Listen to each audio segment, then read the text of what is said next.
안녕하십니까, 알림이 황희두입니다. 시작하기에 앞서 최근 문재인 대통령께서 이명박근혜 포함 광복절 특사 안 할 듯 이런 기사가 나왔습니다. 최근 박범계 법무부 장관도 이명박근혜는 물론 민생사범에 대한 광복절 특사에 대해서도 선을 그었는데요. 현재 대통령께서 관심을 두는 부분은 방역과 민생이라는 겁니다. 그래서 이명박근혜 사면은 이번은 아니지 않을까라는 게 실무장관의 입장이라고 밝혔는데요. 이명박근혜의 사면 당연히 불가능하다 생각을 하고요. 다만 한명숙 전 총리 그리고 최민희 전 의원 이런 분들은 이번에 좀 사면이 됐으면 좋겠다 생각이 들었는데 이번에 그냥 넘어가게 되는 건지 개인적으로 궁금하네요. 현재 국민 공감대가 많이 부족하다고 언론 보도에서 나오고 있는데 그건 당연한 겁니다. 여론조사를 사실상 하는 게 의미가 있을까 싶을 정도로 이명박근혜 씨는 지금 전혀 반성도 안 하고 있고요. 이들이 저질렀던 만행도 어마어마한 수준입니다. 이들을 그냥 사면하게 된다면 앞으로 누가 법의 눈치를 보게 될까요?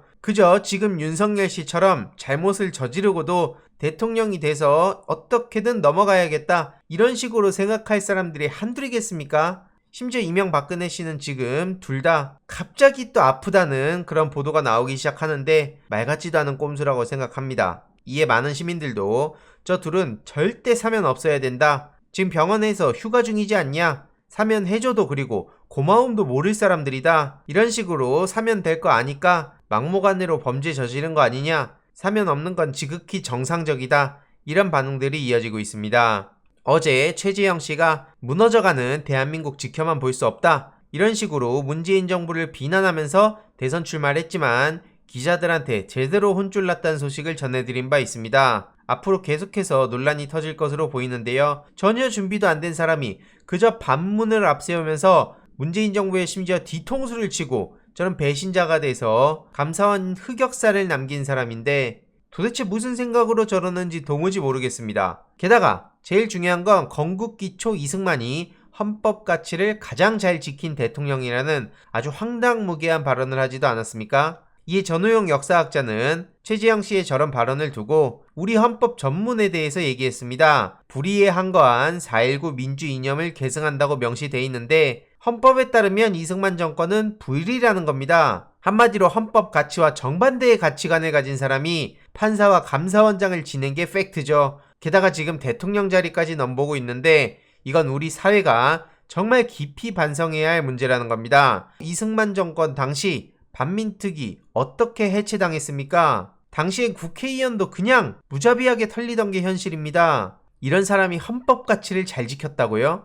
지금 대한민국이 무너져 간다 그러고 뻑하면 상권분립 타령하면서 그때 당시에 4.4 5입이라든지 친일 청산을 정면에서 막았던 거라든지 이런 것들 생각해 봤을 때 어떻게 저런 얘기를 심지어 대놓고 쉽게 할 수 있냐는 겁니다. 최근 최강욱 열린민주당 대표는 윤석열 최재형에 대해서 이들은 지금 이런 언행에 대한 비판을 도무지 납득하기 어려울 거라고 본다는 겁니다. 그저 정치판은 원래 저렇게 사람들을 헐뜯는 곳이고 작은 꼬투리 잡아서 지금 세차게 몰아붙이는 몹쓸 곳이라고 생각할 거라는 거죠. 아니 여태까지 하던 대로 했을 뿐인데 왜 그래? 그럼 그동안 왜 아무 말도 안 했어? 막상 나랑 마주치면 한마디도 제대로 못할 것들이 내가 두렵거나 부러운 거구나. 막상 당해보니 전파적 언론이 참 문제다. 이런 식으로 생각할 거라는 건데 이게 바로 학벌과 고시의 폐해라는 겁니다. 윤석열, 최재형 이들의 발언을 보더라도 그리고 그 발언에 대처하는 모습을 보더라도 지금 저들이 얼마나 황당무계한 생각을 하고 있을지 쉽게 보이는 대목이죠. 게다가 최근에 윤석열이 또 크게 한 건 했습니다.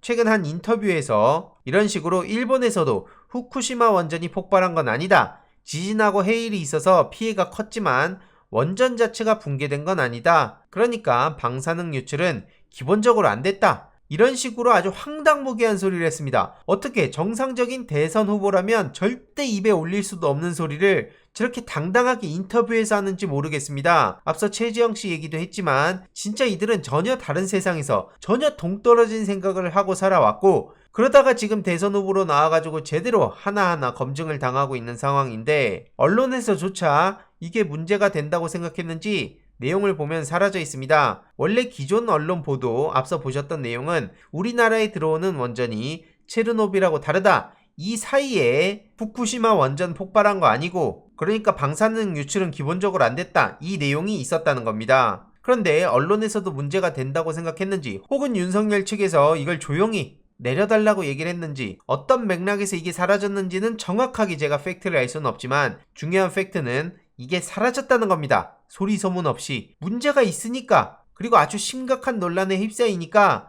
이렇게 내린 거겠죠. 그리고 이에 조국 전 법무부 장관은 부산일보는 왜 이 구절을 삭제했는지 밝혀야 된다고 공개 질문을 남겼습니다. 틀린 말 하나 없죠.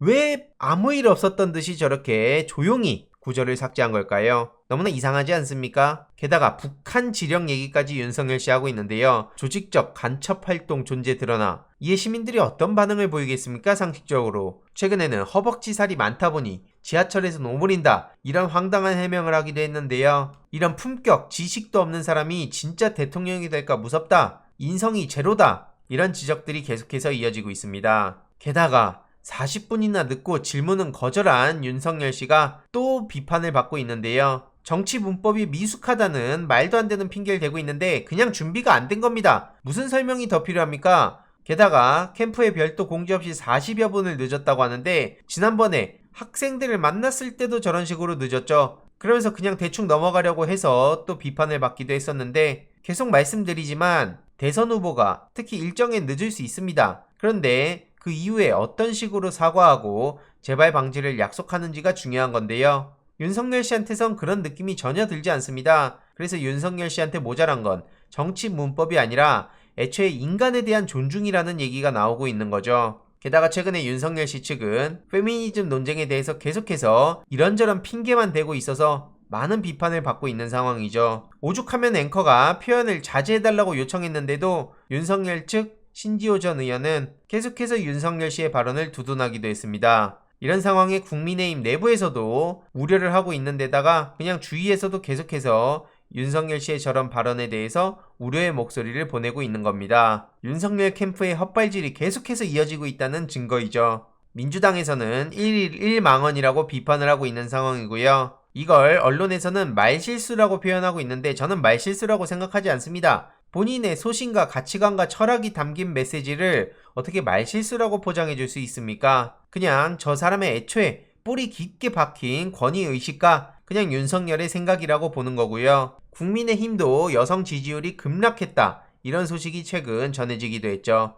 그래서 이준석 대표 또한 분열을 조장한다는 비판을 사고 있는 상황인데, 오죽하면 국민의힘 내부에서도 이준석 대표의 젊은 남성 지지층이 탄탄해서 말 한마디 잘못 보태면 댓글 폭격을 받기 십상이라며 이거에 대해서 문제가 있어도 지적을 못한다는 얘기까지 나오고 있고요. 국민의힘이 2030 세대 남성 중 일부의 시각만 대변하면서 표를 잃는 건 어리석은 일이라는 지적까지 나오고 있습니다. 물론 일부 극단적인 주장들로 인해 젊은 남성들의 분노, 답답함, 이런 부분들은 경청해야 됩니다. 다만 대선 후보라는 사람은 더더욱 주의를 기울여야 됩니다. 진중권 씨가 윤석열 씨의 저런 논란을 두고 선 넘었다며 지지 철회할 수도 있다는 입장을 밝히기도 했는데요. 지지 철회 문제가 아니라 한때나마 지지했다는 게 더 문제 아니냐?